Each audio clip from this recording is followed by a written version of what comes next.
All right, so moving on to our next session for this afternoon.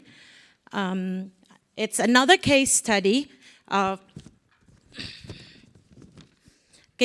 on exploring the impact of SaaS on employee engagement in the aged care. So it's a presentation by ApolloCare. Unfortunately, Stephen Becci is not able to join us this afternoon because he tested positive for COVID, but his colleague, Alissa Walsh, will be presenting and sharing their insights on the topic. So Alissa Walsh is the Chief Performance Officer of ApolloCare. And Alissa's career in the non-government and the New South Wales and Commonwealth public sectors spans for 18 years. And her experience is in the areas of aged care, disability, mergers and acquisitions, change management, project management, business improvement, strategy, research, and policy development. Wow, such a lot of hard work. Let's all welcome Alissa. Thanks so much, everyone. Well, firstly, can I say that video was beautiful and you brought a tear to my eye, and I actually wish I had somebody also to present with, but alas, you've got me, and Stephen will join us at the end for a Q&A. This is his presentation, so unlike everyone else who is quite a wonderful speaker without notes, I will be referring to mine as it is his presentation. So, first of all, we will talk a little bit about Apollo because they are a bit of a different model in aged care. But the presentation is largely about our employee wellbeing program that we're using SaaS technology for. And it's all based on culture. And I think all of us here can attribute most of what we do is all based on culture. We're all here because we love aged care and we want to make a difference. Okay, so the idea for ApolloCare came about 10 years ago, and it took many years and many conversations to actually come up with a unique structure that would enable us to leverage both the ability to raise capital, but also the ability to maintain the identity, status and brand of each regional not-for-profit. We are trying to do things differently, and we do a lot with technology, but our unique operating model is something that is different for this sector. We became an approved provider in 2017, and our first acquisition was in 2020 from the Christian Brothers at Waverley. We've now grown to 12 aged care homes, 4 retirement villages. We have social and affordable housing. We also have a medical centre, a childcare centre, and home care. And because we are virtual, we actually have no physical head office, and you would have heard Stephen say that this morning. So basically, we can go anywhere.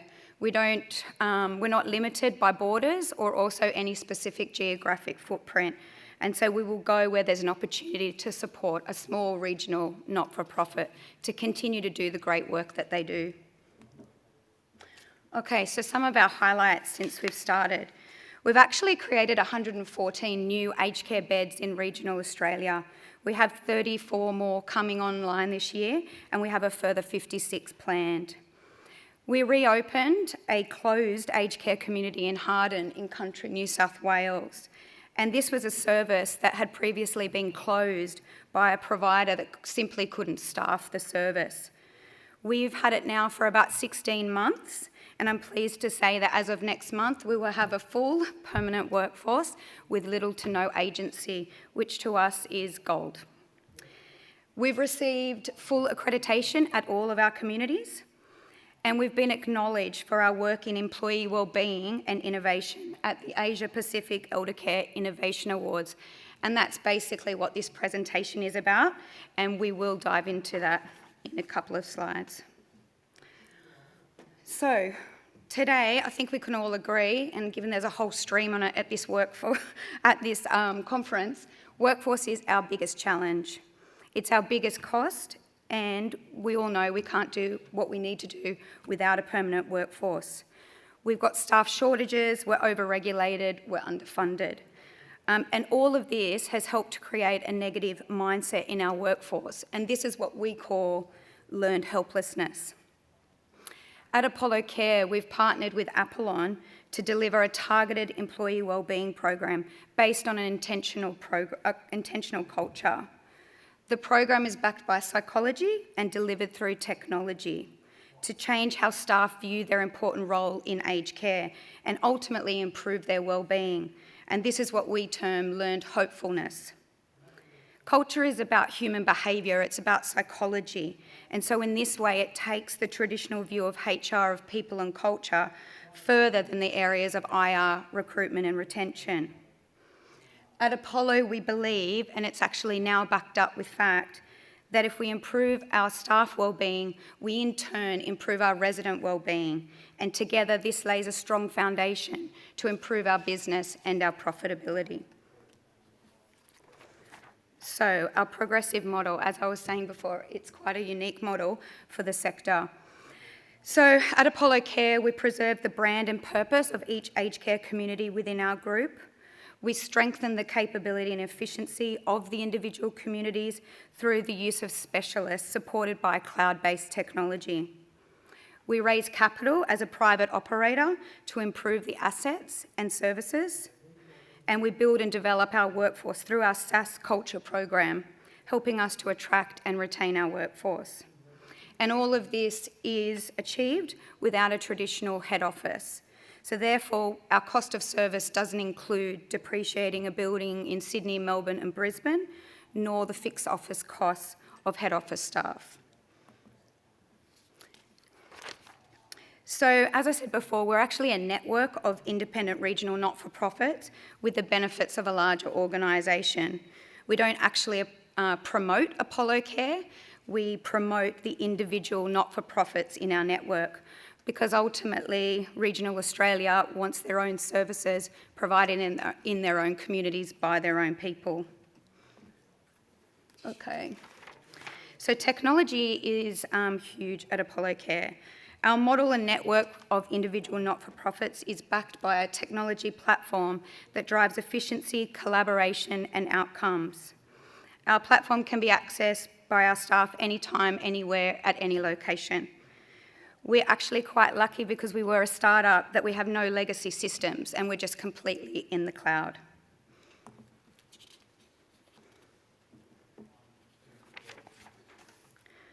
Our mobile device strategy is helping us to enhance both staff engagement and resident experience. Every care worker has access to everything that they need on their mobile handheld device, and this helps them deliver more accurate, meaningful and holistic care to our residents. And it's through that mobile device that they also have access to our culture and wellbeing program. Essentially, they have access to a psychologist in their pocket and can engage with the program on the job.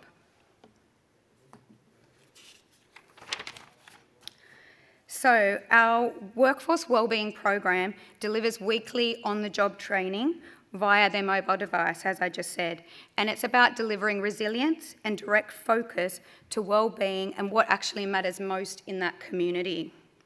Staff share their achievements through online showcasing. They share their successes, they're recognised and celebrated for the work they do each and every day, and they in turn improve their wellbeing and the wellbeing of others, and they inspire each other. Through the program, the site performance data is shared with leaders and staff are actively contributing to developing solutions to improve performance and support their community. And each community has its own workforce committee where leaders and staff can collaborate. We measure our success against this program continuously, and our results are all online and in real time. Lead and Work Right measure our leaders and staff wellbeing and their mindset, and Care Right measures the psychological, emotional and spiritual wellbeing of our residents. The beauty of this program is that staff have direct, open and transparent access to their community's data. So they're looking at their workforce data, their financial performance, their quality, and they're actually directly contributing to improving their results. Through this program, we found that staff actually want to help, we just have to ask them. So, as I said, the program is about supporting our workforce to change their mindset from a learned helplessness to a learned hopefulness. We believe that when we have a truly engaged workforce who actively participate in developing solutions and addressing the challenges, they have a greater sense of connection and achievement, which in turn enhances their well-being. And this mindset fuels innovation, job satisfaction, and industry attraction. So the program is called Age Right, and it comprises lead right, work right, and care right. And basically, it allows us to correlate culture, leadership, and care.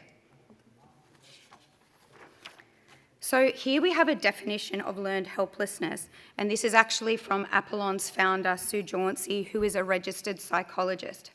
I'm not a registered psychologist. I'm actually a lawyer back in the day.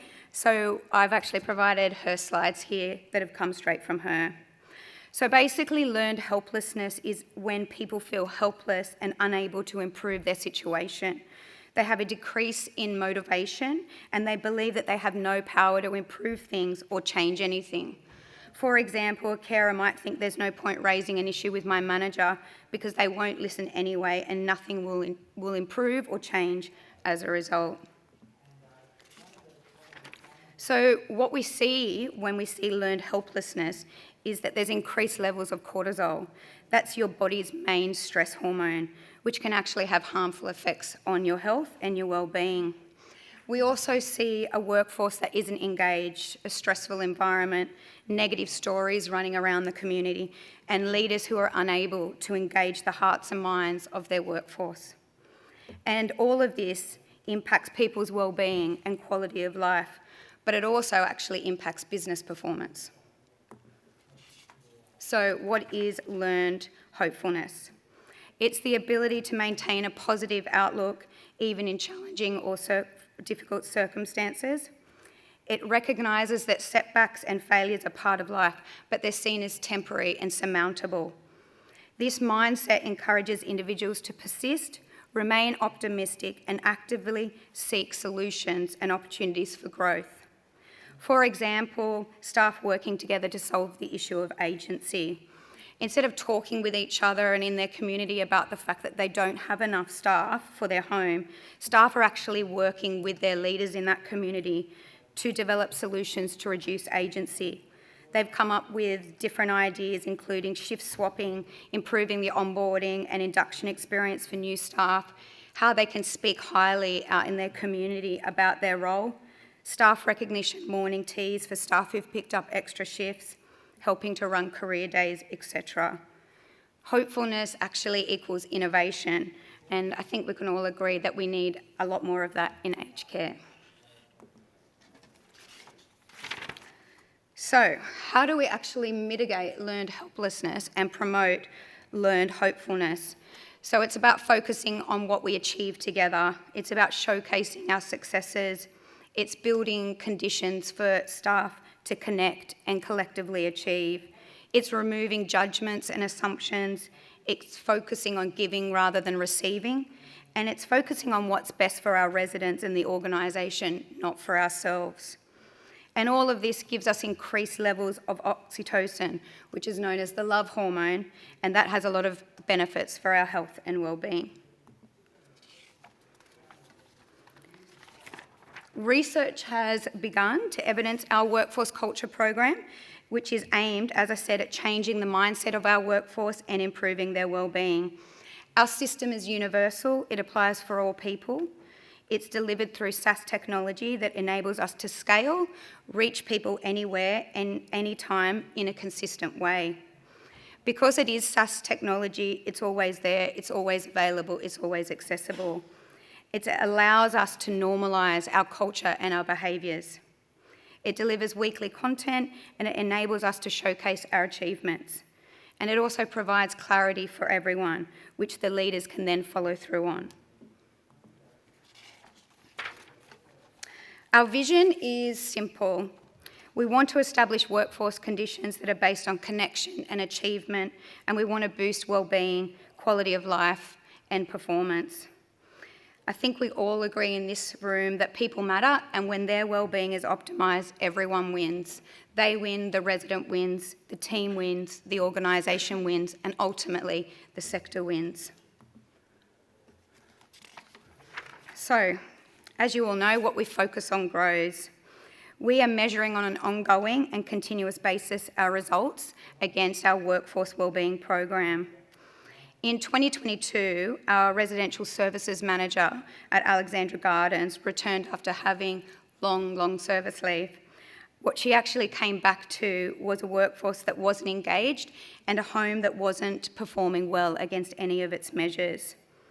We introduced our wellbeing program to support the manager to drive change and to build a strong workplace culture. She ate up the content, she engaged with her workforce on the content, she established a workforce committee. And as a result, over time, as you can see here, she worked with her workforce to improve the community, the culture, staff engagement, all of which ultimately improve the care delivered to our valued residents. This shows the direct correlation between staff wellbeing and the psychological, emotional and spiritual wellbeing of our residents. Again, a win-win situation. And we are actually showing a clear and direct relationship between staff wellbeing, resident wellbeing and our profitability at a group level. Here you can see ApolloCare's work right scores. You can also see our resident wellbeing quarterly results, and you can also see our group EBITDA all going up. As you can see, the wellbeing of our workforce does actually matter, and it is worth investing in.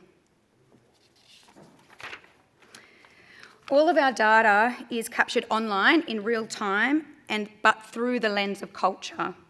We apply a balanced scorecard principle to it. Culture is king. So, and I'm sure you've all heard this, if you have the best systems and processes in the world, but you have a bad culture, it will fail. But if you have the best culture in the world, but poor systems and processes, a company will still succeed, it just may not be as efficient. But whatever way you cut it, culture matters. So there is currently an independent national research project underway looking at the correlation of data between culture, care and profitability. And ApolloCare is the pilot organisation for this project, but there's many organisations, some of you here, who are also coming on board. And I think I'll let Stuart Brand speak for themselves, but they're actually also part of this research project. You can see now on the screen why they're involved. And that is it. Thank you for that presentation. It's very insightful. We still have time for Q&A, so if anyone has a question, now is the opportunity. And Stephen is also online joining us for the Q&A, so if you have any question for him and for Alissa, feel free. We have one over there.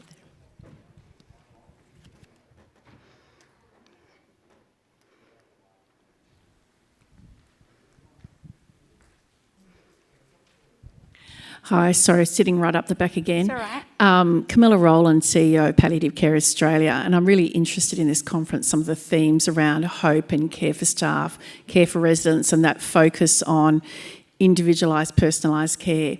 I really loved how you talked about hope, and one of the things that I think would be great to introduce into your thinking is about hope at end of life, because palliative care is all about quality of life at end of life, and people often think who work in the aged care field that it is a highly distressing area to work in at end of life, when in actual fact there are very hopeful components of that. As you're doing your research, are you looking at that end of life component and how that quality of care at end of life can introduce hope into it for your carers, your workers, as well as for the residents? Stephen, do you want to take this question? Yeah, can you hear me? We can't hear you. You can't hear me. Well. No. Okay. I guess I would say, having worked in aged care for a long time, I think the palliation stage is a very important one. And to be honest, I actually think it's one that as organisations or a sector we don't focus enough on, or even also the grief and loss that our staff actually go through. So I think there's actually a lot more that the sector can do in that space. I know it's definitely at ApolloCare something that we do talk about it because it's a very important part of an older person's journey through the aged care system.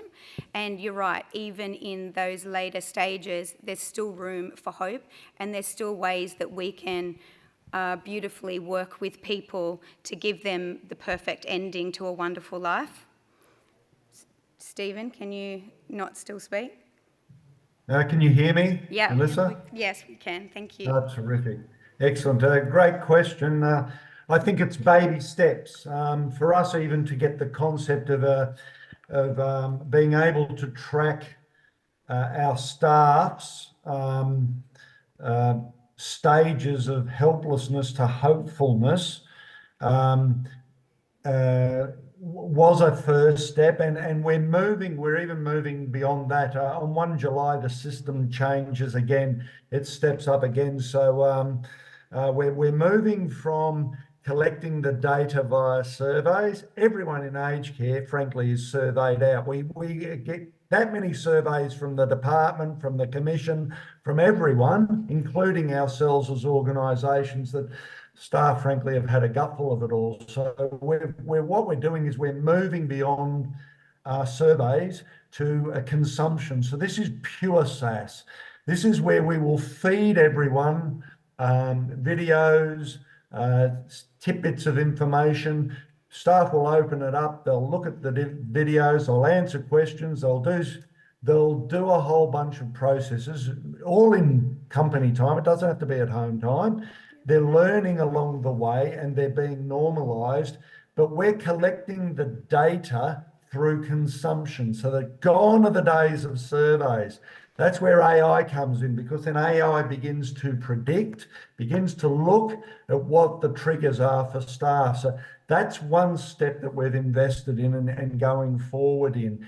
In relation to the care right, where we're actually then beginning to look at the data from residents, about residents in relation to their emotional, psychological and spiritual well-being. We're getting the data, but we're getting it from residents, families, no one more important than the families of residents, as well as the staff. Now, this is still being surveyed at this stage.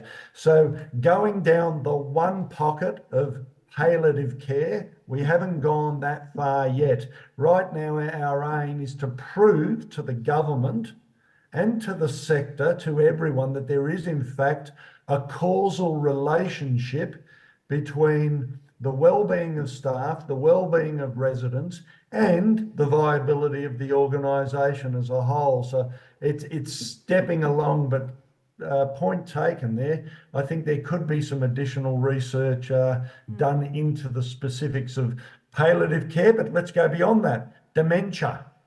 That one is another one that we need to look at as well. So this can go in a multitude of directions, but it's picking something and starting. You can tell this was Stephen's presentation. We have another. Yeah, thank you, Alissa, to step in at short notice and give someone else's presentation. You did a great job. I enjoyed watching you. We have one more question, Stephen, over here. It's truly fantastic to see just what the impacts are, and I'm really waiting for the research to come through. It's fantastic. What I want to know is, it's very interesting that you managed to get all your staff on mobile.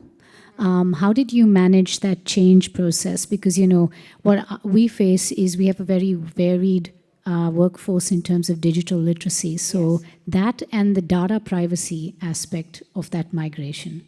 Yeah. I can talk to the change management piece, but then, Stephen, you might want to talk to privacy. I think that is always an ongoing battle. Like, as I said, having worked in aged care for a long time, getting staff to engage is quite challenging, and digital literacy is a real thing.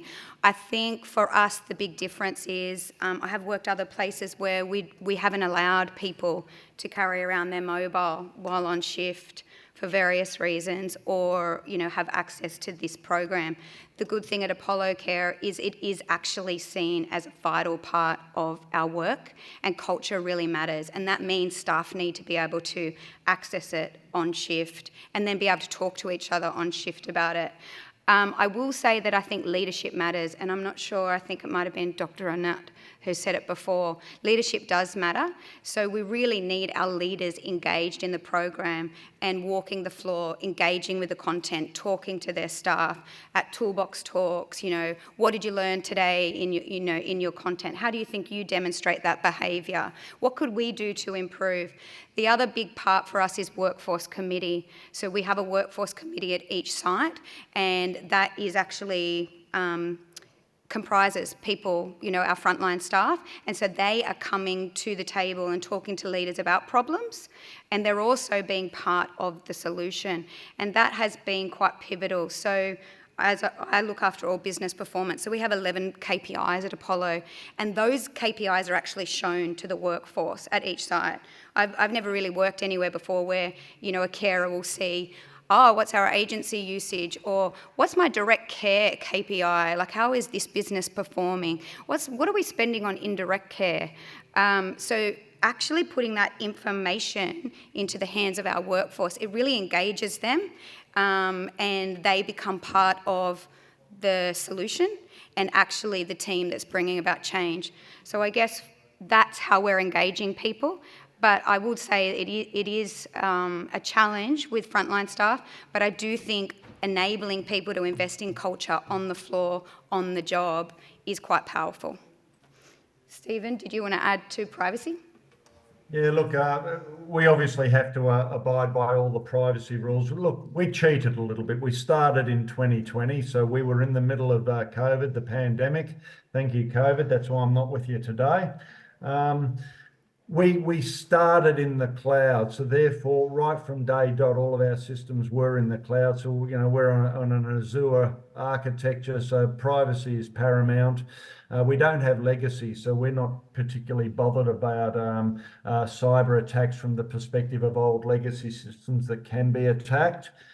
We started from day dot with all of the international standards in place, and understanding that we're paying significantly for the infrastructure to move the terabytes of data around, which is something that we might have as a cost that others don't. But as I said, we don't have a head office. We're able to pay for all this IT, and it's expensive up front. But a lot of the staff are tech savvy.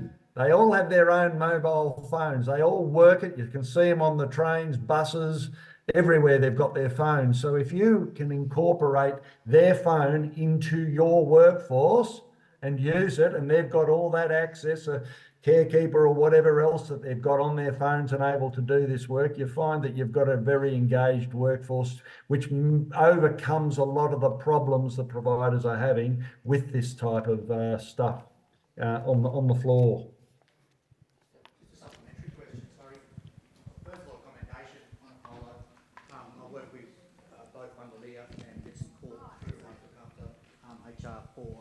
Agnes Parish, and previous to that with Bundalia. So I think as a disruptor to the industry, you're a breath of fresh air and doing wonderful things. Supplementary question, which apologies I had to duck out. Is it a BYOD scenario? Is it bring your own device, or are you supplying the hardware as well? We are supplying the hardware. Okay. We may look at BYOD, and it is part of our tech strategy roadmap, but we haven't done it yet. Thank you. Anything to add, Stephen? No, that's fine. All right, so thank you so much, Alissa and Stephen from ApolloCare. Let's give them a round of applause.